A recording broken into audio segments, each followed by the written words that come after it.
What's up guys, SkyKevin here, and today we're going over everything about weapons and armor in Last Oasis. We'll be going over exactly what those stats mean, why choose one weapon over another, and some of the more interesting details of equipment differences and quality.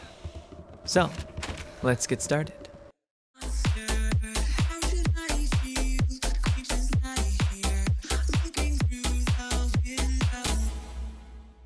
To begin, let's talk about the current weapons in Last Oasis. Generally speaking, there are 4 different tiers of weapons as you go up, starting with primitive, then bone, then ceramic or lava, and then iron. Then Nibiran? Anyway, each of these tiered weapons has a variation of one-handed and two-handed axes, swords, bludgeons, and staves. These usually have a balance of armor penetration, damage versus absorbing, and damage versus reduction that stays in line with the same type of weapon that you're using. We'll get into this more later on when it comes to balance. The reach of the weapons should also be mentioned as a factor, but it's generally very different and sporadic as you go along the weapon tree. As an aside, there are also tools and throwables, but well, are generally not used in the current combat meta aside from firebombs. When it comes to the current meta for weapons, what I've seen is generally clans go with what is relatively strong versus common armor types and easy to mass produce. Currently, the most popular selection for this is the Bone Spike Sword. Seeing as it's made with rope and wood shafts and bone splinter, it's very easy to stock up on, one-handed so very spammable, and has a 21% armor penetration at 45 damage. It's fast and flexible and easy to produce, making it a favorite for most clans. From there, I would say the next tier up would be the Firestone Khopesh or Short Mallet Blade. These weapons take Nomad Cloth, which is a bit more of a hassle to produce, but have a higher damage output, they're one-handed, spammable, and have a good armor penetration rate at 32% and 27% respectively. The Khopesh in particular only needs lava as an additional ingredient instead of ceramic, which is quite easy to gather in mass from the lava maps by hand or using the new Camelot Walker. For armor, there are really 2 different branches and 3 tiers for each of them. Light armor, which gives less reduction and less penalty to move speed, includes Rupu Fur Armor, Triple Stitch, and Redwood. For the heavy armors, we have Foresters, Baskwood, Carapace, and Iron as well. These all have increasing movement speed penalties, but differ in the amount of reduction and absorption of the armor. Of course, as we go up the tiers of armor to iron-studded armor, it's no surprise that it's considered the undisputed best armor to use. As far as I'm aware though, most clans like to use brittle bone or basswood armor, along with Forester gloves and boots, for their mass-produced armor sets. Although, now that the grappling stun has been taken out of the game, there may be some argument towards using a redwood armor set for the mobility that it gives. But once you get into a full basswood set, the difference in damage reduction can be so staggering that there really is no other choice. Just as a disclaimer, I think we're all aware that the iron set is largely the best set in the game, and we're going to avoid comparing that to all of the other common sets that people use. So, as some of you might have noticed, there is some strange things about the armor stats, especially with Carapace armor. If I'm wearing the full set and a cloak, my stats will have a total absorption of -96% and a reduction of -10 damage. So already, the highest weapon damage in the game, the Niberian Battle Axe, should only do a maximum of 4 damage after the 96% absorption, right?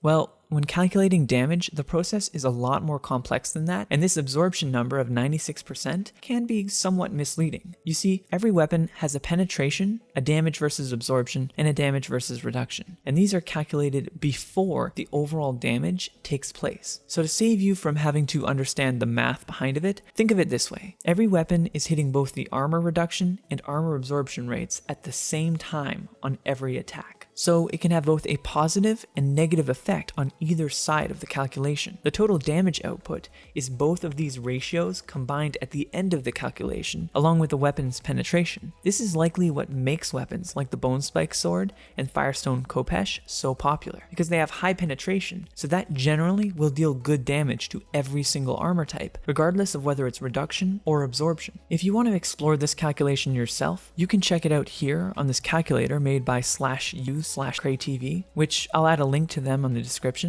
and otherwise I'll put the entire formula on screen as well.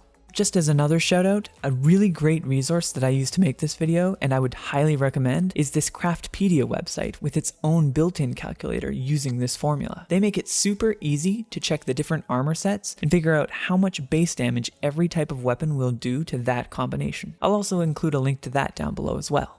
So now we somewhat know exactly how to calculate our armor and weapon builds, but there's one more factor. What about quality? Well, there's actually a large difference between the benefit for weapons and armor when it comes to quality. Let's start with weapons, as it's the simpler version of the calculation. If you want to make a quality weapon, the weapon's damage, speed, and durability will increase. Now, I've looked at all the exciting and riveting math required for this and found that damage increases at a static 0.0063 damage per point of quality in any weapon. So just as an example, if you take a quality 33 Sing Blade, it will go up from a base of 58 damage to 58.21 or 0.2079 rounded up for its damage. All you really need to do this calculation is take that flat number and keep adding 0.0063 for every point of quality. Interestingly, this doesn't scale with the type of weapon, so technically speaking, a quality beat stick will also go up at the exact same rate per point of quality as any other weapon in the game. Ironically, that makes this the most effective weapon to upgrade on a quality to base damage ratio. Similarly, the speed of a weapon will go up at 0.05 speed per point of weapon quality. So to use the 33 quality Sing Blade as an example again, it would be 33 times 0.05 or 1.65 speed increased, bringing the base speed from 135 to 136.65.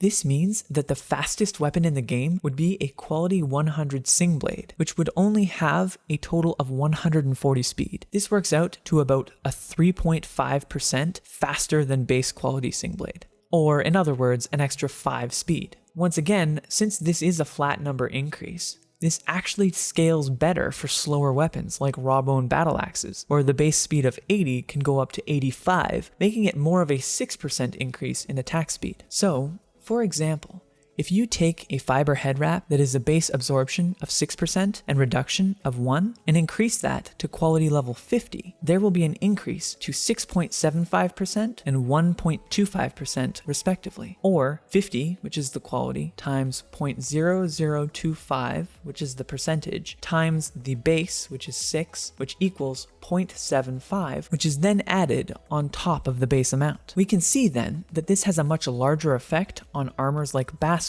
which, if we use that as an example, goes from a base absorption of negative 25% and negative 13 damage reduction to 28.125 and 16.25 reduction, respectively. This means that the higher quality armor is highly more efficient per point of quality than any weapon, and the scalability of it means that a higher value armor will increase your defense insanely high, especially if you look at something like quality iron-studded armor. Just for fun, I decided to calculate out what a 100 quality iron-studded set and cloak would have instead of 67 armor absorption and negative 37 damage reduction. It would work out to 83.75% absorption and 55.5 damage reduction. As you can imagine, that is a massive increase in overall protection and should definitely be something you consider when deciding what armor to wear and whether you can craft that really good quality set. In this example with the iron-studded armor, which would essentially be god tier at this point, you're looking at already a top 15% absorption rate and another 15 reduction on top of that, making its combat effectiveness hugely better. The last thing I wanted to talk about was a commentary on the overall balance of weapons and armor in the game as it stands currently. There hasn't really been any changes for the different damage and penetration values, and many of the weapons are more or less ignored by players due to their niche uses. A good example of that is the quarterstaff tree, which has arguably one of the coolest attack patterns, but is incredibly ineffective. A wind and blade quarterstaff, for instance, which is one of the top tier staves, only deals about 16 damage against a moderately armored opponent. This This is the same damage as using a rawbone hand axe against the same armored opponent. Granted, it has more reach and a different attack pattern, but the difference in damage to a weapon of similar tier, like the Winded Saber that does 31 damage, or basically twice as much to the same armored opponent, is too much of a stretch to really consider it a viable weapon choice. Of course, this isn't the only weapon that needs this kind of rebalancing, as most of them need their damage values adjusted in some way, but it would be nice to see Donkey Crew make some adjustments before they decide to introduce more weapons into the mix. I will admit, they did a good job making a variation of weapon styles that can counter different armor types. They just need to make sure that the rock, paper, scissors style of counterability is much more apparent, so in some situations, a warhammer may be better than a sword, which may be better than an axe. I'm curious to know what your thoughts are on this, and if there are any weapons that you particularly use as your favorite. I'm always making more videos like this on Last Oasis and other MMOs, so don't forget to subscribe if you want to see more. I hope this video helped for you to understand how weapons and armor and quality gear works.